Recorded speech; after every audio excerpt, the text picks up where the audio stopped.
Rally आज मऊ में हुई और हालांकि मऊ, गाजीपुर, जौनपुर, आजमगढ़ ये सब कुछ ऐसे जिले हैं जो समाजवादी पार्टी का पारंपरिक तौर पर गढ़ रहे हैं और भारतीय जनता पार्टी जब बहुत अच्छी दशा में होती है तब भी इन जिलों में बहुत मुश्किल होता है उसके लिए समाजवादी पार्टी के गढ़ को भेद पाना।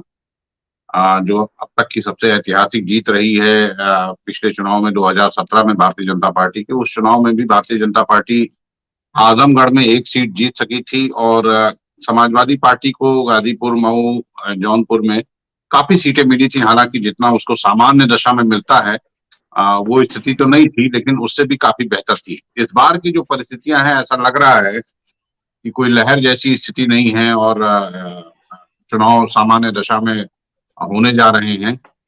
ऐसे में जो राजभर का साथ आना, ये पूर्वांचल के जौनपुर में एक दो सीटें ऐसी हैं, इसके अलावा गाजीपुर, मऊ, आजमगढ़, बलिया, देवरिया, एक सीट बनारस की, चंदौली में, संत कबीर नगर में भी एक सीट, बहराइच की एक सीट। तो इस तरह से पूर्वांचल के करीब 60 सीटें ऐसी हैं जिन सीटों पर समाजवादी पार्टी और ओम प्रकाश राजभर का जो गठबंधन है, वो गठबंधन काफी मजबूती के साथ प्रदर्शन करेगा। और आप अनम्यूट हो गए। हाँ, इनमें से अगर हम पिछले चुनाव की बात करें तो इन 60 सीटों करीब 47 सीटें समाजवादी पार्टी हार गई थी। बहुत इक्का दुक्का सीटें और वो भी बहुत स्ट्रांग जो इनके वो थे, जैसे कि शाहगंज की सीट जौनपुर में ललई ने जीती थी, या एक दीदार नगर में सुखदेव राजभर ने जीती थी, वो हालांकि बसपा के थे।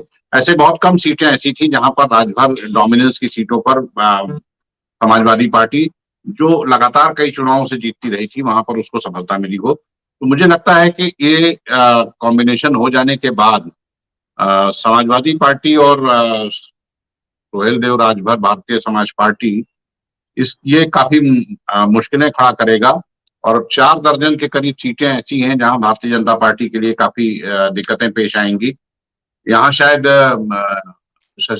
रविकांत जी को जानकारी है कि अगर अलग अलग सीटों की बात करें और जब राजभर की पार्टी अकेले भी चुनाव लड़ती थी तो राजभर की पार्टी इन 4-5 दर्जन सीटों पर तकरीबन औसतन जो है वो 7,000 वोट उसका जो है वो निकलता था। और विधानसभा चुनाव में अगर एक पार्टी जो औसतन 7,000 वोट तक ले आती है काफी बड़ी संख्या में सीटों पर, तो ऐसे में वो उलटफेर करने के लिए काफी होता है। तो मुझे लगता है कि संभवतः इसी कार्यक्रम की बात है या कहीं अन्य भी, शीतल जी ने भी कहा था कि बुंदेलखंड का अंदाजा बहुत नहीं है, लेकिन पूर्वांचल में भारतीय जनता पार्टी के मुकाबले समाजवादी पार्टी और खासतौर पर इस गठबंधन के आ जाने के बाद वो काफी मजबूत है, क्योंकि अभी तक गठबंधन के कुछ जो छोटे छोटे साथी जुड़ सके हैं समाजवादी पार्टी के साथ, जिसमें लोनिया बिरादरी की पार्टी, जनवादी क्रांति पार्टी हो या महान दल हो। महान दल हालांकि रोहिलखंड क्षेत्र में ज्यादा है, लेकिन महान दल के कुछ फुटप्रिंट्स जो है वो इलाहाबाद, कौशाम्बी और इस क्षेत्रों में भी हैं। तो वो इसे पूर्वांचल में काफी मजबूत स्थिति में ला देते हैं। जिस पूर्वांचल की हार ने बड़ी इबारत लिख दी थी 2017 के चुनाव में, पश्चिम के बाद पूर्वांचल में भी उसे आशातीत सफलता नहीं मिली थी। तो मुझे लगता है कि ओम प्रकाश राजभर का आना और समाजवादी पार्टी के साथ मिलकर चुनाव लड़ना, और सबसे बड़ी बात यह है कि जो एक सबसे अहम दिक्कत आ रही थी इन दोनों के गठबंधन में, सीटों के तालमेल को लेके, तो बहुत सारी जिद जो है वो ओम प्रकाश राजभर ने चुनाव में छोड़ दी है। मुझे लगता है कि सीटों को लेके जो पहले उनकी मांग थी, 25-30 सीटों की मांग कर रहे थे, अब वो उन सीटों पर बहुत ज्यादा जोर नहीं दे रहे हैं। भारतीय जनता पार्टी को हराने पर ज्यादा फोकस है उनका और बहुत व्यवहारिक तरीके से तालमेल की बात कर रहे हैं।